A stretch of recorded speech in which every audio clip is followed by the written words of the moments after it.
I mean, it's definitely tough. Losing is never easy, never fun, but it's what you got to do, and it's really the only option is to come back more focused, with more energy, and try to do better next time. How have you processed it? Because I would imagine you've lost more games this season than you probably lost in the past 3 years. Yeah, definitely. I mean, it's been really tough on me. I think I've lost like 6 games at high school over 4 years, so losing is definitely not something that I've ever been accustomed to. But these are life lessons that you have to learn, and like you said, in the long run, it's only going to make me a stronger person. Is it anything in your past that you can sort of rely on, or just fall back on it and say, all right, this is how I'm going to get past this sort of hurdle here, or this setback?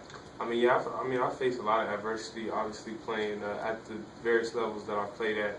It hasn't been a smooth road or easy road the whole time, but all I can do is rely on my faith in God and, just pray and know that He's going to come through at some point, and He has a better plan, and all this was supposed to happen for whatever reason.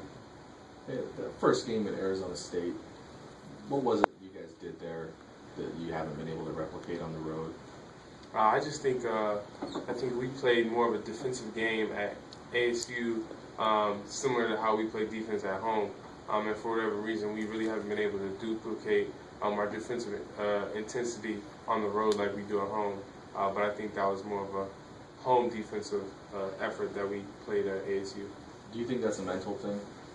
I think some of it has to do with like I said, mental, because we know what to do, and we've showed that we've done it before. So when we don't do it, I think you have to look at the mental aspect of it, a little bit. Definitely.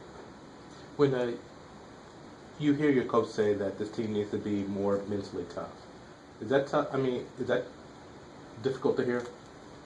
No, I would say it's the truth. I mean, we haven't obviously been doing something that we need to do on the road. He's coached, a lot longer than any of us have played in this conference. So he's kind of been on both ends of the sticks and seen different types of teams. And, if he says that we need to be more mentally tough, I can't argue with him because, what we're doing is not working. So, no, it's not tough to hear. What does that mean for you personally when you hear the idea of being mentally tough? That just means handling adversity better. Obviously, you're going to face more adversity on the road than you're going to face at home. And the way you handle that can really, sway the outcome. And I think there's been times this year where we haven't handled it as well as we should have, and that's something that we're going to look to do better here in this next road trip. Is there a drill in practice that you guys work on to reinforce mental toughness? Yeah, we actually just did one last practice.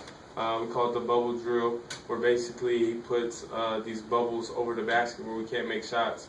And he said it was a mental toughness drill because he feels sometimes on the road when we're not making shots, we let it affect our defense and our rebounding. So he said, here no one's gonna make shots because you can't, and you have to play just as hard defensively every possession. So we're definitely trying to do things, creative things to try to work on that.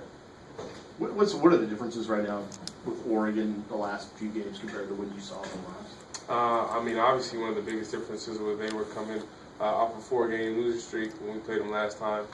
So that's different than what they're doing now.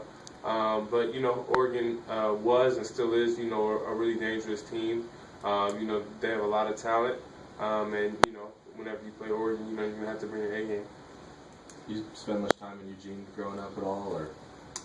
Not a lot. I would go down there every year for like the AAU state championships. It was down in Eugene, or I would go watch high school state championships in Eugene.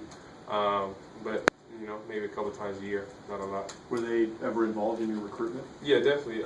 Oregon was one of the schools that I was really considering. I have a really good relationship with Coach Altman and Coach Fish over there at U of O. So yeah, they're definitely involved. And as a freshman, did you find yourself watching other freshmen? I watch all college basketball.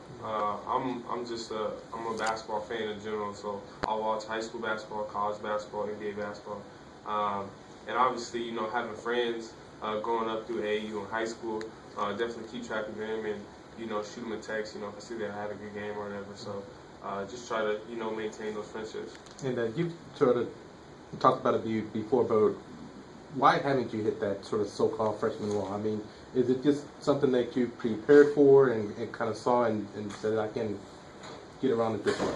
Yeah, I think just, you know, I have to say it's preparation. You know, I felt like I watched a lot of film even before the season started. Had, you know, a lot of talks with former college players, coach, you know, the coach staff here, and, you know, tried to get as much advice as I could to kind of stay away from that, and luckily I haven't hit that. Last one for Nigel. Have like you felt fatigued at all, or just sort of mentally drained, physically drained, any of it? I mean, you know, I can't say it's not tough to get, you know, the mental focus that's needed for every game at this level. You know, when you're on the road as much as we are. It hasn't been easy, but I haven't said that it's affected me to the point where it's something I can't get through or haven't been able to deal with. Thanks, Nigel.